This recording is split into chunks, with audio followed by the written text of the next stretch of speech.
ভাই শুরুতে একটা কথা বলি, আপনার পাশে যারা ব্রাজিল সাপোর্টার আছে, ভাই বন্ধু যারা ব্রাজিল ফ্যান, তাদেরকে এমনভাবে কোনো কথা বললেন না, এমনভাবে তাদেরকে ট্রল করেন না যাতে আসলে এটা খুব বাজেভাবে এফেক্ট করে। কারণ ব্রাজিল আর্জেন্টিনা ভাই এগুলো অনেক দূরের দেশ, কিন্তু আমার আপনার বিপদে কিন্তু আমাদের এই ভাই বন্ধুই পাশে এসে দাঁড়াবে। অতএব এমন কিছু কইরেন না যাতে আপনাদের সম্পর্কটা খারাপ হয়ে যায়। খেলাটাকে খেলার জায়গায় রাখুন। আর্জেন্টিনা জিতছে, এনজয় করুন, আমরা এনজয় করতেছি। ব্রাজিল হারছে ভাই, এইখানে ব্রাজিল এইভাবে গত কয়েক বছর থেকে এইভাবে হেরে আসতেছে, গত কয়েক বছর থেকে ব্রাজিলের এইভাবে ব্রাজিল ফুটবলে এইভাবে সময়টা খারাপ যাইতেছে। অতএব এমন কিছু কইরেন না যাতে তারা কষ্ট পায়। এখন আসেন খেলায়। Scaloni master class. আমি প্রিভিউ ভিডিওতে যেটা বলছিলাম যে স্কালোনি আজকে 4 জন মিডফিল্ডার দিয়ে শুরু করবেন। প্রথম আমি লিয়ান্দ্রো ফেরাদেজের কথা বলি। ভাই রোমার হয়ে সে এই সিজনে যে ফুটবল খেলতেছে, যে ফর্মে আছে, ওইখান থেকে আসলে ফেরাদেজকে স্টার্টিং 11-এর বাইরে রাখা স্কলনির জন্য খুব কষ্ট হয়ে যেত। কারণ আমরা লাস্ট কয়েক বছর থেকেই দেখে আসতেছি যে ফেরাদেজ সাব হয়ে, বিশেষ করে 2022 বিশ্বকাপের পরে ফেরাদেজ সাব হয়ে মাঠে নামেন। আমাদের যেই 3জন midfielder Mac Allister, Enzo Fernandez এবং রদ্রিগো ডিফল, এই 3 জনই শুরু করেন, ফেরাদেজ নামেন হচ্ছে সাব হয়ে।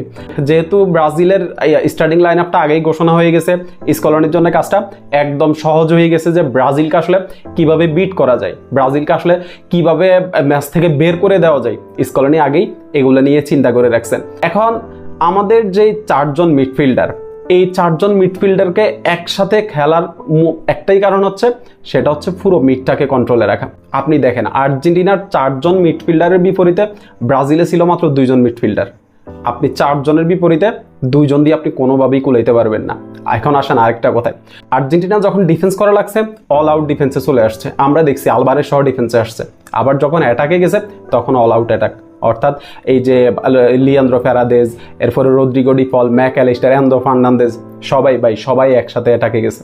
এখন এই ম্যাচটাতে পুরো 90 মিনিট এক্সট্রা টাইম সহ হিসাব করলে 94-95 মিনিট পুরোটা সময় ব্রাজিলের বিপক্ষে ডমিনেশন করেই খেলছে ম্যাচটা। পুরো একদম কি বলবো আমি, ব্রাজিলকে সিঙ্গেল 5টা মিনিটের জন্য ব্রাজিলকে আপনার ম্যাচে রাখে নাই আর্জেন্টিনা। এইরকম খেলছে। স্কোর লাইনটা তাহারাকেই দেখবেন আপনি চোখের দেখাই, কিন্তু আপনি যদি ম্যাচটা দেখেন তাহলে স্কোর লাইনটা আপনার 7-1, 8-1 এইরকম হইলে আপনি অবাক হইতেন না। এই হচ্ছে আর্জেন্টিনা। আমরা যে টেনশনে ছিলাম যে মেসি নাই, লাউতারো মার্টিনেজ নাই, এরপরে লো সেলসো ও নাই, মন্টিয়েল নাই, আমরা টেনশনে ছিলাম যে আর্জেন্টিনা কেমন করে। কিন্তু ভাই এটা লিওনেল স্কালোনির আর্জেন্টিনা। এই আর্জেন্টিনাকে নিয়ে আপনি গর্ব করতে পারেন। আমরা একটা সময় ভাই, আমরা একটা সময় ফুটবলের হতভাগা সাপোর্টার ছিলাম, আর্জেন্টিনার হতভাগা সাপোর্টার ছিলাম আমরা এক সময়। আমরা জিততাম না, আমাদেরকে আর জিতে না বলে খেপাইতো। আর আমরা এখন হারি না, আমাদেরকে হারানো সম্ভব হয় না। আমরা গত 4-5 বছর মনে হয় খুব সম্ভবত 4টা ম্যাচ হারছি খুব সম্ভবত। এই হচ্ছে আমাদের আর্জেন্টিনা।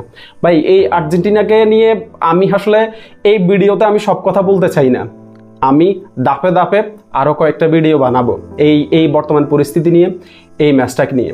এরপরে হচ্ছে আপনি সিমিওনে, যে কিনা আসলে বেঞ্চ থেকে আসছেন, এসেই গোল করে ফেলছেন। এটা কি রে ভাই, একটু তো দেরি করতে দিই, নামছেন গোল করছেন। হুলিয়ান আলভারেজ শুরু করছেন 12 মিনিটে, এরপর হচ্ছে এনজো ফার্নান্দেজ, ম্যাক অ্যালিস্টার এবং সিমিওনে টোটালি ডোমিনেট করে খেলছে আর্জেন্টিনা, ডোমিনেট করে দিচ্ছে আর্জেন্টিনা। স্কলনির ক্রেডিট বাই স্কলনিকে আসলে কোনো কিছু দিয়ে আর এই ঋণ আমরা শোধ করতে পারবো না। আমরা তো ফুটবলের একটা হতভাগা সাপোর্টার ছিলাম না, আর্জেন্টিনা হতভাগা ফ্যান ছিলাম। ওইখান থেকে আমাদেরকে নিতে এমন একটা পর্যায়ে নিয়ে গেছেন যে আমরা এখন ফুটবলের সবচেয়ে লাকি সাপোর্টার আমরা যারা আর্জেন্টিনা সাপোর্ট করি। আমাদের কি পাওয়ার আছে ভাই? আমরা কি পাওয়ার আছে? আমাদের কিচ্ছু পাওয়ার নাই। আমরা এই ফুটবল থেকে সব পাইছি। ওয়ার্ল্ড কাপ জিতছি, ফিনালে জিতছি, 2টা কোপা আমেরিকা জিতছি, আর কি লাগে?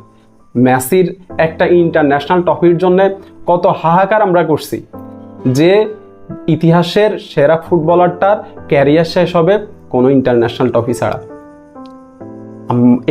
এটা ভাই, এটা মানতে আমার কাছে খুব কষ্ট হইতো।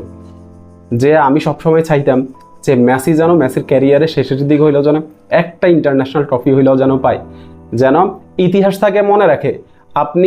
আপনি এখন বলবেন যে ভাই মেসি ইতিহাসের সেরা প্লেয়ার, আমি মানি ভাই এটা, কিন্তু যখন মেসির আপনার গ্রেটনেস নিয়ে যখন কথা বলা হইতো তখন আপনারা আঙ্গুল তুলতেন যে মেসি তো ইন্টারন্যাশনালি কিছু করতে পারে নাই, আর্জেন্টিনার মেসি তো কিছু করতে পারে নাই, তোমরা বার্সার মেসিকে নিয়ে কেন এত লাফাও?